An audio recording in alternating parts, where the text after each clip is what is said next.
It hurts for Justin Herbert to walk. Ruh-roh.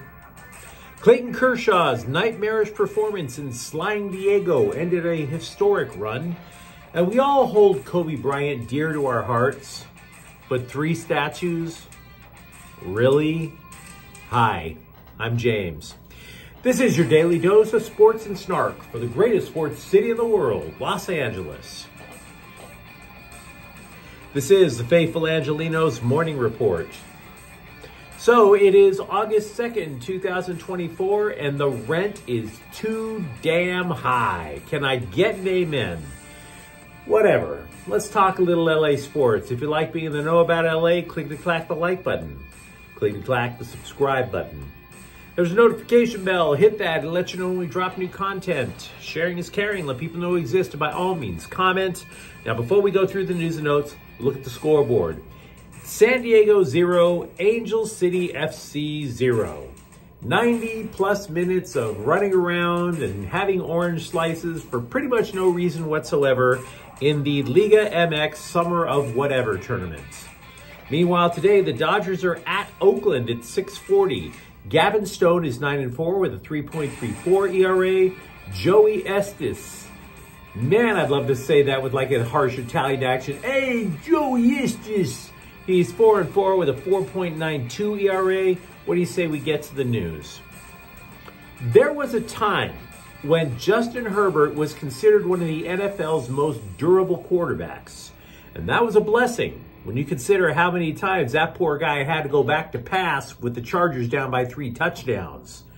The dude was a classic pocket passer. It should have been open season on the poor guy.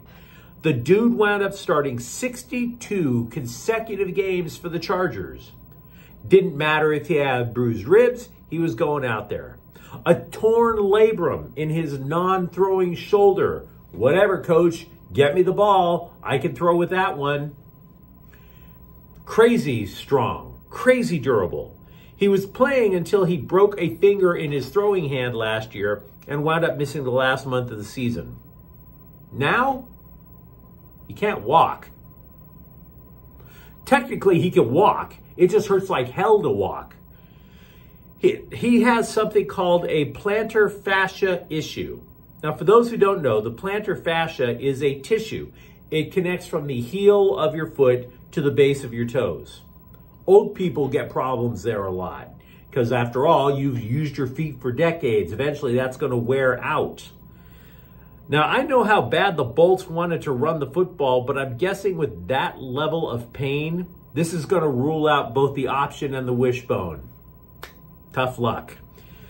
Now, a foot and ankle consultant for the Rams told The Athletic, if you've ever had a plantar fascia issue, the problem is not exactly plantar fasciitis, which, quote, is more like a degenerative condition with people who have chronic heel pain. That'll just be flat out pain. If you have pain, you can play through it if you can control the pain. If it's an injury, then in my mind, that would imply that it's trauma caused, something like a strain or a partial tearing or stretching of the tissue, unquote. Obviously, this doctor works with the Rams. He doesn't work with the Chargers and therefore didn't examine Herbert. Herbert will be wearing a walking boot for 2 weeks, and the Rams doctor said that that indicates the Chargers are just trying to protect the tissue because this issue can become chronic. They think he'll be ready for the start of the regular season, but keep in mind, the dude is trying to learn a new offensive scheme. So missing time? That's suboptimal. Clayton Kershaw admitted that he sucked down in San Diego on Wednesday. For example, I don't want to go too deep of a dive into this, but we have 2 main things here to talk about. It took 23 pitches, for example, before a Padres hitter swung and missed. It was the first start in Clayton Kershaw's career where he failed to register at least 1 strikeout. The guy's had 423 starts. Do you want to know how long that streak is where you get at least 1 strikeout? It is the longest such streak since the mound was moved to 60 feet 6 inches from home plate. back in 1893. The longest streak since then, according to ESPN. Now, Kershaw said he, quote, just wasn't executing, wasn't really throwing anything what I wanted to, where I wanted to. There's a lot you can overanalyze when you pitch bad, but for right now, I'm just going to say it was bad and try to pitch better the next one, unquote. A couple of days ago, we theorized that Kershaw could excel as the second starter for the Dodgers in the playoffs.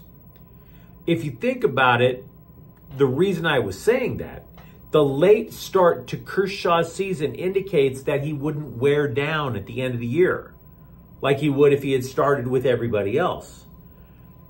Now, it's way too soon to suggest that Kershaw doesn't have it anymore.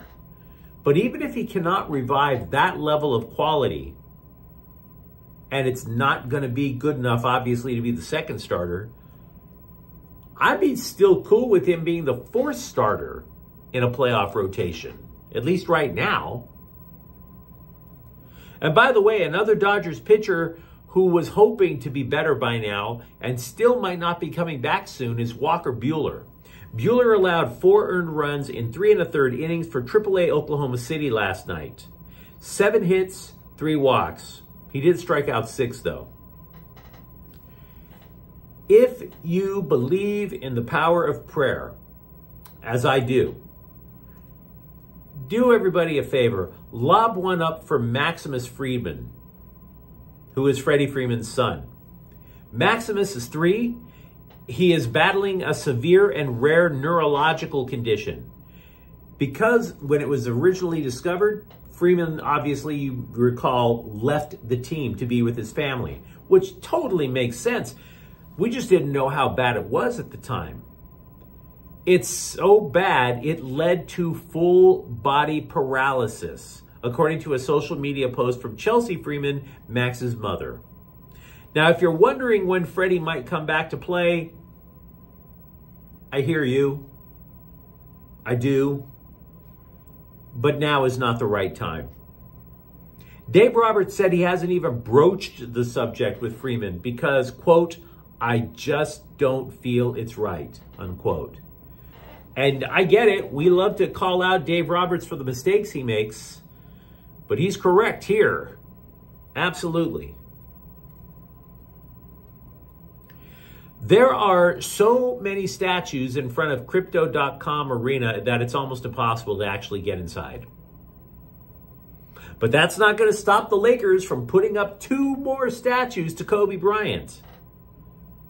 I was as stunned to hear about it as you were. The second one is going to be unveiled apparently on Saturday. Now, this one also honors his daughter, Gigi, who unfortunately perished in the helicopter crash back in January of 2020. The third apparently is going to come out next year. It's going to have him wearing number 24, and it's going to recognize his 81-point game. Now, I have 2 thoughts on the matter. First, I sure hope they spell check the damn statue this time.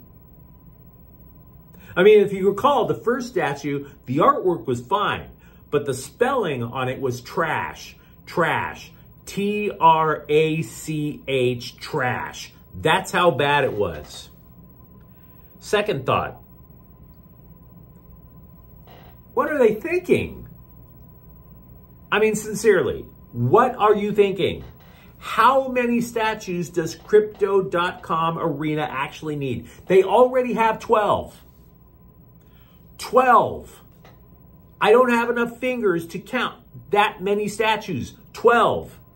And with Bryant getting 2 more, there's going to be 14. Take a moment, just take a moment and imagine if anyone with the Clippers, for all the years they played at that arena, if anyone with the Clippers was even remotely memorable. Imagine for a moment if anyone gave a damn about the WNBA before Caitlin Clark came along. Or if anyone cared about arena football. The defunct LA Avengers could have created a statue to Todd Marinovich out of Narcotics Anonymous chips. Thankfully, that didn't happen. We all admired Kobe Bryant. We all did. But 3 statues? Magic Johnson has been living with HIV for 30 plus years and he doesn't have more than one statue. The only places on planet Earth that are surrounded by statues, most of them featuring one guy, are the palaces of third world dictatorships and Crypto.com Arena. That place is supposed to remind us of the Lakers, not North Korea. We all love Kobe Bryant. One statue was plenty. Another offensive lineman limped away from Rams practice, and this is starting to get just a little bit too silly for my taste. We don't know the extent of right tackle Rob Havenstein's injury. I know the Rams are building a new training facility.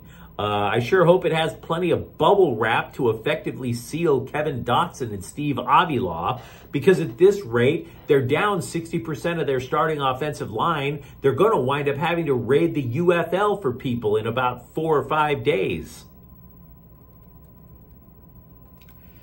Kings defenseman Jordan Spence has signed a 2-year extension for about $1.5 million.